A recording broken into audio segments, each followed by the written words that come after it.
After watching this, I'm gonna be honest, I don't know who to believe. So this is Alexis Patterson's stepsister. She was in the 9th grade at the time Alexis went missing, so she recalls a little bit more than the younger siblings. Her accounts of what happened the day of and the day prior to Alexis Patterson going missing are different from any of the accounts that we've heard so far. But the day before my sister came up missing, I was told that I would never see her again. I was looked in my eyes and told that I need to hug her as good as I could and as long as I could, because it was going to be our last time ever hugging each other. And so when it was really my last time hugging her, it traumatized me even more, because how could you say that and then it happened? So I can't say that that's just pure coincidence of life, because absolutely not. It was a promise, and she made it and kept it. So the day before, Alexis was beaten, and she was beaten severely. Not within an inch of her life or anything, but she was beaten too bad for what she was beaten for. She wanted to get up off the toilet. She wasn't getting wiped fast enough. It was nothing for me to wipe her with, so I just kept trying to keep her company. And it was a while she was sitting on the toilet, because her mama was doing stuff. So she was like, doing stuff through her house. I'm sitting on the kitchen floor, because that's where we sit. Like when she cleaning up, and if we want to play, we like the kitchen. So I'm sitting on the kitchen floor, and she beat Alexis up off the toilet. Beat her so bad that I start crying. And I'm like, you have to beat her like that. So Alexis comes and sits in my lap and cries in my lap. And while she's crying, her mom is frustrated. And now she's making phone calls.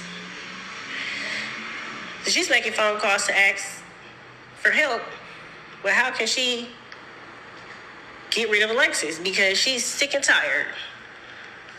And she was sick and tired, okay, y'all? This is like, I'm just sitting there in disbelief. I'm a child at this time. I'm processing all this.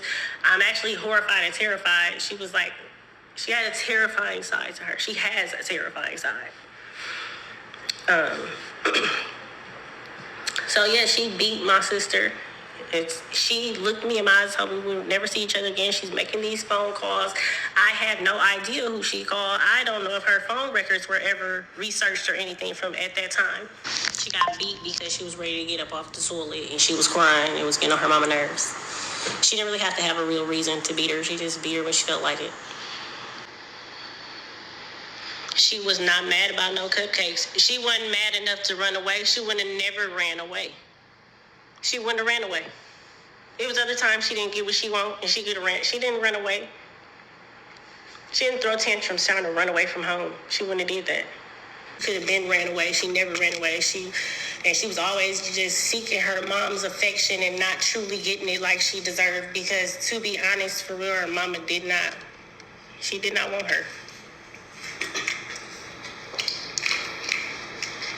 She told my own mama one day while they were talking that Alexis was such an ugly duckling, but she blossomed into a swan. And she was like, yeah, my baby was just so ugly. And my mama was looking at her and telling her, like, you don't talk about your baby like that. She not ugly. She beautiful. And my daddy came home. He is now privy to Alexis just got a whooping. What happened with this whooping? He don't like it. You just don't put your hands on his daughter. That's how he was. Our mamas couldn't even really whoop us. He wasn't playing that. My daddy was not a whooping, beating type of person, and abusive type of person towards children. So he comes home. He don't like that Alexis just got a whooping. He's irritated. Now her mama gotta leave. So he put her out. She stay at Lena house. What did y'all talking about? She never told nobody that she stayed at this woman named Lena house. Lena is her baby daddy's other baby mama. And she has 2 children. Lena has the 2 children with the baby daddy, Ken.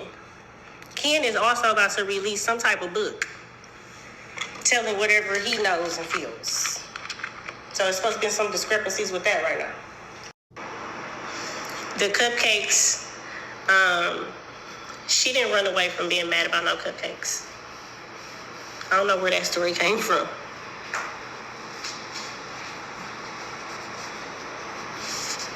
I do know she, something did happen about the cupcakes with her birthday, but she did eventually get to take them.